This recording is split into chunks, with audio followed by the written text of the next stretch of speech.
ना रहब मार्केट में ना मिला के चलो बता कैसे हो एक जानी को हो तारी नु का को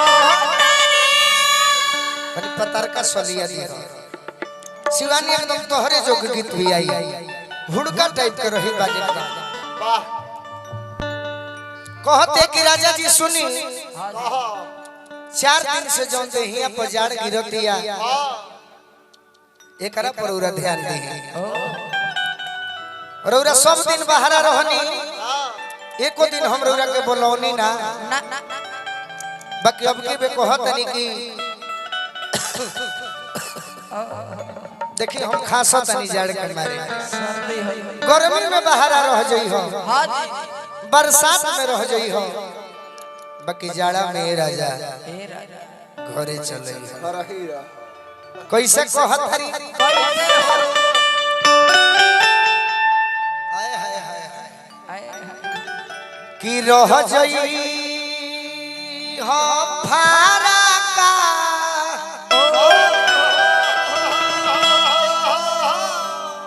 ए ए बोलो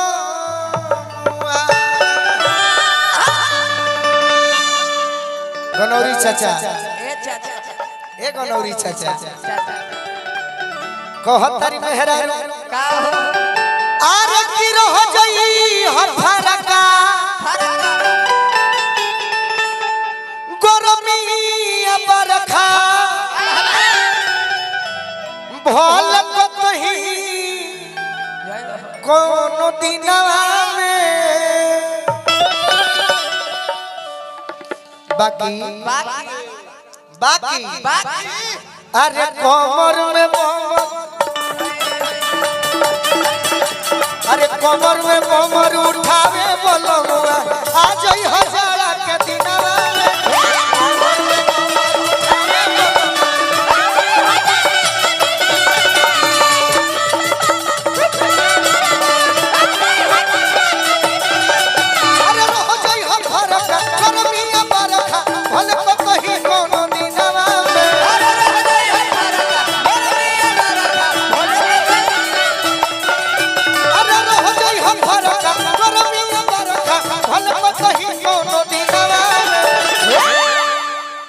सम्मानित कई जाई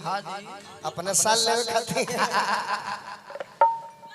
साल चोरावे खातिर बहाना करता रू एगो लेबू ना किन के अरे कमर में कमर उठावे बोलो जय हजारा के दिनवा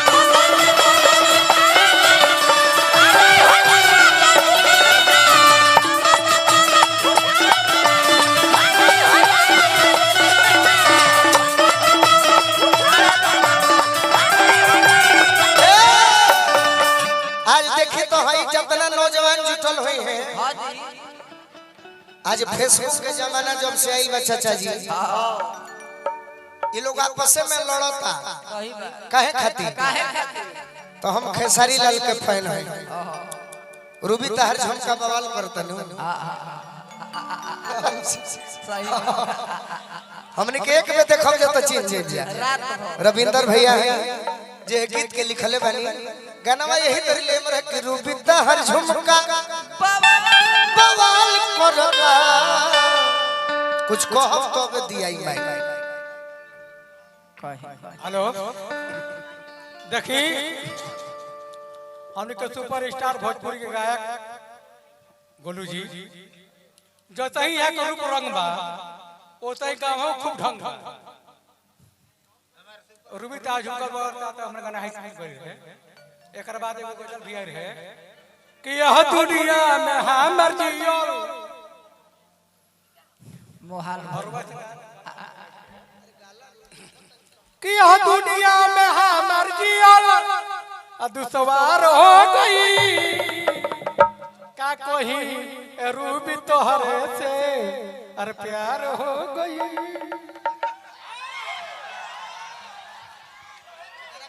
एकरा के हम सजा के कहब कि रूरा सुनी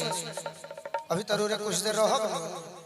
तो एगो रूबी पे गाना बना के हमरा के दी ना अभी अभी हम रूरा के गा के सुनाई बाकी रूबी पे चाहिए हां गजल चाहिए ई त केहू के देले बनी नो अभी रोरा गोलू राजा खाती एगो मुखड़ा एगो अंतरा बनाई हमरो तत्काल सुनाई बिना तैयारी के हां पहले होई सुन ली अरे कमर में बमर उठावे बलम आ गई हजारा के दिना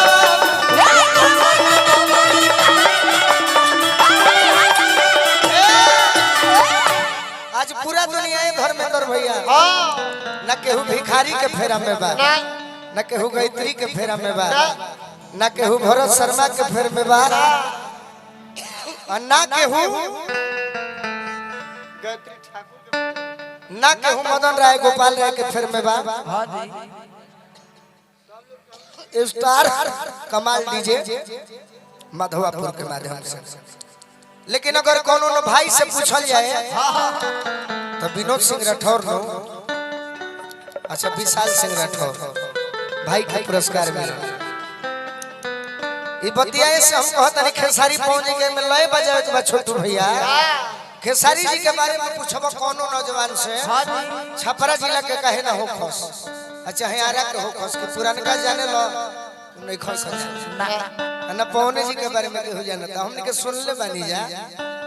खेसारी लाल जी के पुरानका की तू ना सुन ले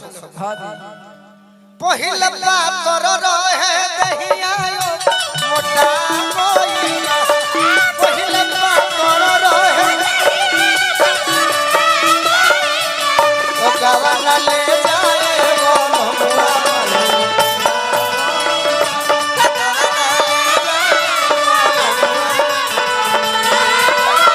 कमर में बमर उठावे बोलो आ गई हजारा के दिनवा में कहते तहरा बुझात नहीं खेरा जाए कि बोहे बोहे पछुआ सान सो भीतरी हार छेदेला बोहे पछुआ सान सोन भीतरी हार छेदेला आ देह में लेला दोलो दो नस नस छेदेला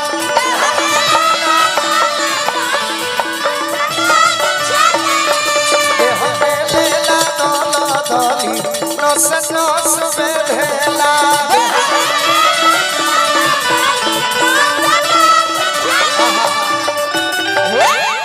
करबो न केयर बुझलु केयर मने ध्यान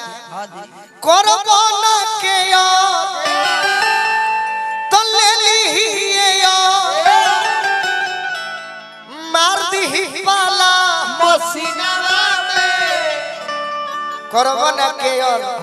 तो ले ली और मार दी पाला मसीना में ही सन कहतनी अरे कमर में बमर उठावे बलमुआ हो गई हजारा के दिनवा में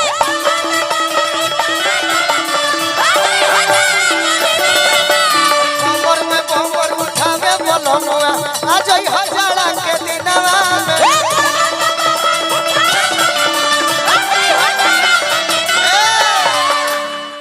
अभी अभी महत्वपूर्ण पुरस्कार मिलल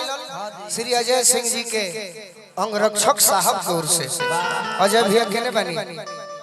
बार बार प्रणाम करब आशीर्वाद की प्रतीक्षा बाबा पवन सिंह जी के लय ये पूछे के परी झगड़ा काहे करत रहलो झगड़ा ना चाहे पुरानका मरबो तई सब तो पियर फराक वाली आउ कौन दो किला मक्का की गोलक ई सब तो नया है जे फैन होई ओकरा से पूछो कि ना जब लड़ा तरह तो तार पहचान होई जे बा कि तू पुरानको बताओ पवन सिंह जी के हमने के सुनले बनी जा अरे चुम्मा ले तुम्हें नथिया तुरलो ढाका झुमर ले बाली अरे चुम्मा ले तुम्हें नथिया तुरलो ढाका झुमर ले बाली रहे लोही फेरा रहे लोही फेरा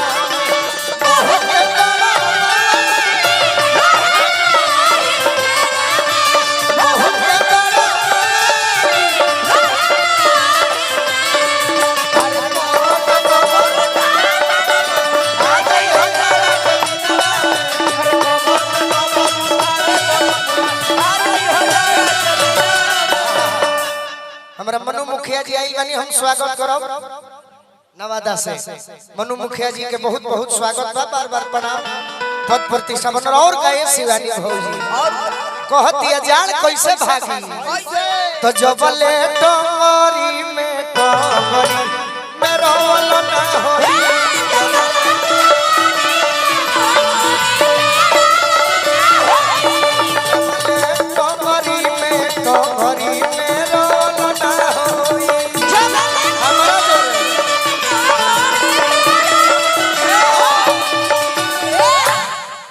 शिकायत कैले हैं हमारे छोटू भैया का कि तू जहिया कटसा गड़खा में शिवानी के झटका मरले रहला हम कहने कि ना अब ना कि जबले टंगरी में रोल ना होई जाड़ खाती तबले जखमी जितेंद्र जाड़ भगवल ना होई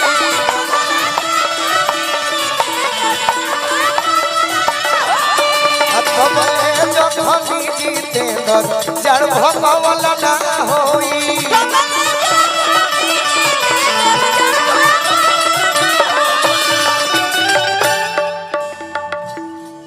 अभी